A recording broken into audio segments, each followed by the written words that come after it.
할렐루야. 이 복된 새벽에 주님을 만나러 오신 모든 성도님들을 환영하고 축복합니다.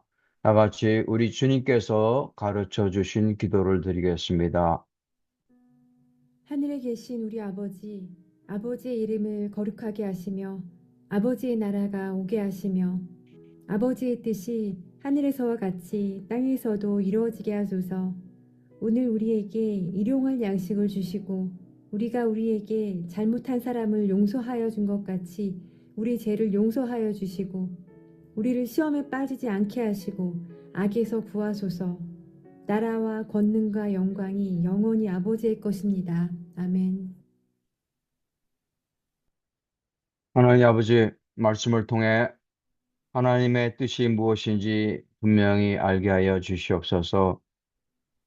하나님의 거룩함으로 우리를 더욱 거룩하게 하여 주시옵소서.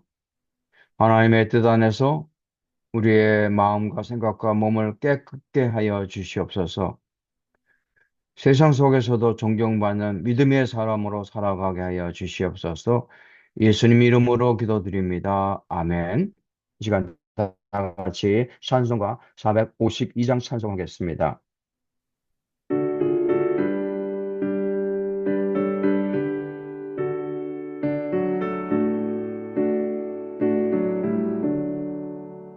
내 모든 소원 기도의 제목 예수님 닮기 원함이라. 예수님 형상 나에게 위해 세상의 모험하게 주네. 예수님 닮기 내가 원하네. 날 구원하신 예수님을 내 마음속에 지금 교도사 주님의 형상이 지소서. 무한한 사랑 풍성한 긍휼 슬픈 자 위로하시는 주. 길 잃은 죄인 부르는 예수 그 형상 닮게 하옵소서. 예수님 닮기 내가 원하네.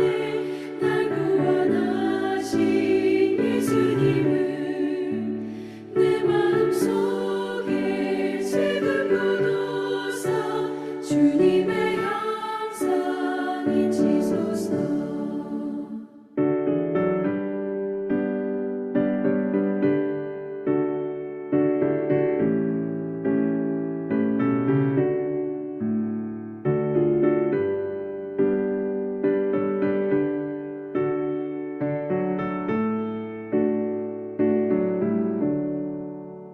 겸손한 예수 거룩한 주님 원수의 멸시 참으시사 우리를 위해 고난을 받은 구주를 닮게 하옵소서. 예수님 닮기 내가 원하네.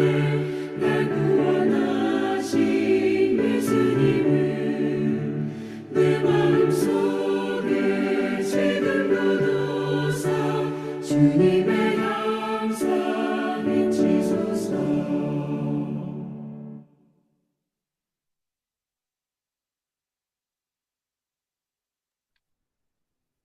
오늘 우리에게 주시는 하나님의 말씀은 데살로니가 전서 4장 1절로 12절 말씀 되겠습니다. 제4장. 그러므로 형제들아, 우리가 끝으로 주 예수 안에서 너희에게 구하고 권면하노니 너희가 마땅히 어떻게 행하며 하나님을 기쁘시게 할 수 있는지를 우리에게 배웠으니 곧 너희가 행하는 바라. 더욱 많이 힘쓰라. 우리가 주 예수로 말미암아 너희에게 무슨 명령으로 준 것을 너희가 아느니라. 하나님의 뜻은 이것이니 너희의 거룩함이라. 곧 음란을 버리고 각각 거룩함과 존귀함으로 자기 아내 대할 줄을 알고 하나님을 모르는 이방인과 같이 세욕을 따르지 말고 이 일에 분수를 넘어서 형제를 해하지 말라. 이는 우리가 너희에게 미리 말하고 증언한 것과 같이 이 모든 일에 주께서 신원하여 주심이라. 하나님이 우리를 부르심은 부정하게 하심이 아니요 거룩하게 하심이니 그러므로 저버리는 자는 사람을 저버림이 아니요 너희에게 그의 성령을 주신 하나님을 저버림이니라. 형제 사랑에 관하여는 너희에게 쓸 것이 없음은 너희들 자신이 하나님의 가르치심을 받아 서로 사랑함이라. 너희가 온 마게도냐 모든 형제에 대하여 과연 이것을 행하도다. 형제들아, 권하노니 더욱 그렇게 행하고 또 너희에게 명한 것 같이 조용히 자기 일을 하고 너희 손으로 일하기를 힘쓰라. 이는 외인에 대하여 단정히 행하고 또한 아무 궁핍함이 없게 하려 함이라.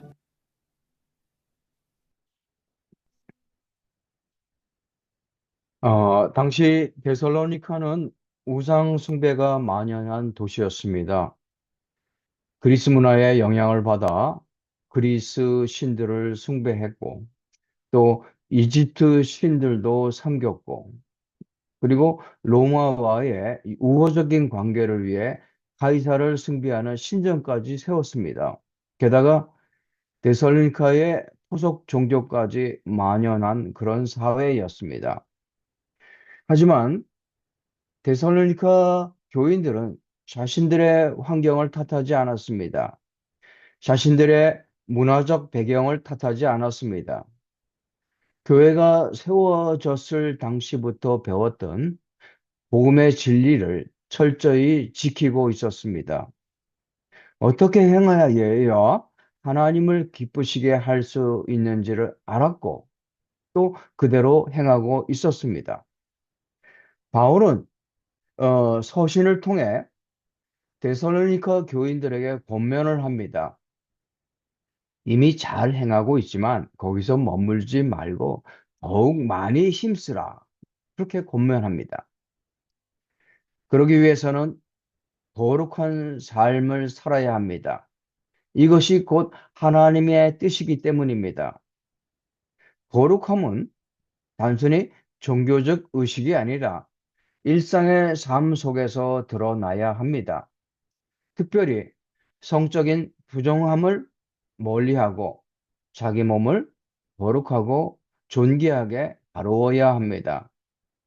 사람을 속이거나 해치는 삶은 하나님의 뜻에 어긋나며 결국 하나님의 심판을 불러오게 됩니다. 인간은 본질적으로 연약하고 쉽게 넘어질 수밖에 없는 존재입니다. 그래서 마음에는 원이로되 육신이 약하도다라는 말씀으로 위로를 받고 어쩔 수 없었다는 핑계로 위안을 삼고 싶어 합니다. 이것이 우리 인간의 한계입니다. 하지만 한계를 넘어설 수 있는 방법을 하나님은 우리에게 이미 주셨습니다.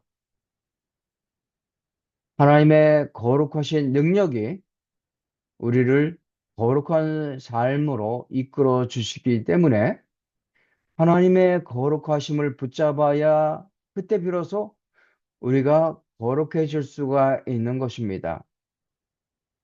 거룩은 외적인 형식보다 하나님 앞에서 구별된 삶으로 나타내야 하는 것입니다.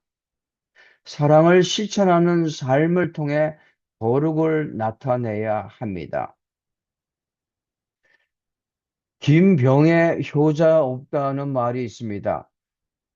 아무리 효자라고 하더라도 정신적, 육체적 어려움과 경제적 부담 때문에 효자 자식도 결국 지칠 수밖에 없다는 그런 현실을 나타내는 말입니다. 다른 말로 번아웃 될 수밖에 없다는 말입니다. 데살로니가 교인들의 상황도 이와 비슷했을 것입니다. 주변에 다른 사람들은 다들 편하게 잘 살고 있는데 스스로 고난의 길을 걸어가고 있는 자신들은 아무리 시간이 지나도 나아질 기미가 보이지 않을 때 번아웃이 될 수가 있습니다. 바울 사도 역시 이런 일이 생길까 염려할 수밖에 없었습니다. 하지만 데살로니가 교인들은 바울의 염려를 완전히 해소시켜 주었습니다. 오히려 어려움 속에서도 서로 사랑하는 일을 계속하고 있다는 소식을 들었기 때문입니다. 9절 말씀에 형제 사랑에 관하여는 너희에게 쓸 것이 없으면 너희들 자신이 하나님의 가르치심을 받아 서로 사랑함이라. 그들의 사랑은 말과 혀로만 하는 피상적인 사랑의 표현이 아니었습니다. 다른 사람의 필요를 구체적으로 채워주는 수고가 실린 그런 사랑의 실천이었습니다. 그런데 다른 사람을 사랑하려면 먼저 자기 자신을 사랑할 줄 알아야 합니다. 다른 사람을 도울 수 있는 사람은 먼저 자기 자신이 해야 할 일을 피하지 않고 감당할 줄 알아야 합니다. 자기 손으로 일하기를 힘써야 합니다. 사랑의 공동체는, 사랑의 실천은 공동체 안에서 생계 수단이 없어 어려움을 겪는 사람들을 도와주는 것으로 나타나지만, 먼저 자신의 삶을 잘 돌봄으로써 다른 사람에게 짐을 지우지 않는 모습으로도 나타나야 합니다. 믿음은 단순히 교회 안의 신앙 행위가 아니라 세상 속에서 신뢰를 주는 삶으로 이어져야 합니다. 성실하고 겸손한 삶은 복음의 신뢰성까지 높이고 세상 사람들에게 그리스도의 향기를 전합니다. 거룩함으로 우리 자신을 지키며 사랑으로 공동체를 세우며 성실한 삶으로 세상 속에서 존경을 얻을 수 있기를 축원드립니다. 다 함께 기도하겠습니다. 하나님의 거룩하심으로 우리를 거룩한 삶으로 인도해 주셨습니다. 우리에게 주시는 사랑을 기억하면서 받은 사랑을 따라 우리 일상에서도 성실함과 겸손함으로 살게 하셔서 세상 속에서도 존경받는 믿음의 사람, 복음의 향기를 드러내는 삶을 살아가도록 기도하겠습니다. 그리고 교회를 위해 기도하겠습니다. 교회의 모든 부서에서 수고하시는 모든 지체들을 기억하셔서 하나님의 뜻이 그들의 헌신과 수고를 통해 이루어질 수 있도록 기도하겠습니다. 말씀이 살아 역사하는 교회가 되게 하시고 성령의 능력으로 세워지는 교회가 되게 하시고 주님의 평화가 성도들의 심령 안에 채워지는 교회가 되게 하시고 천국의 기쁨을 경험하는 교회가 되게 해달라고 기도하겠습니다. 마지막으로 환우들과 그들의 가족을 위해 기도하겠습니다. 그들의 아픔과 질병이 속히 치유되고 회복될 수 있도록 기도하겠습니다. 육신의 아픔으로 인해 겪게 되는 마음의 아픔까지도 말끔하게 치유될 수 있도록 기도하겠습니다.